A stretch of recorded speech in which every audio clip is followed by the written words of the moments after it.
اولیاء کرام بعد از وصال بھی جس وقت موت سے گزرتے ہیں تو نفس مار دیا جاتا ہے، جسم قبر میں اور روح برزخ میں پہنچ جاتی ہے. تو روح تو امورٹل ہے، روح نے نہیں مرنا، روح تو زندہ ہے.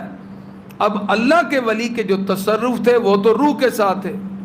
جیسے کہ شہید ہے، اللہ فرماتا ہے کسی نے خبردار ان کو مردہ کہا، ان کا جسم بھی قبر میں زندہ ہوتا ہے، ان کی روح بھی زندہ ہوتی ہے.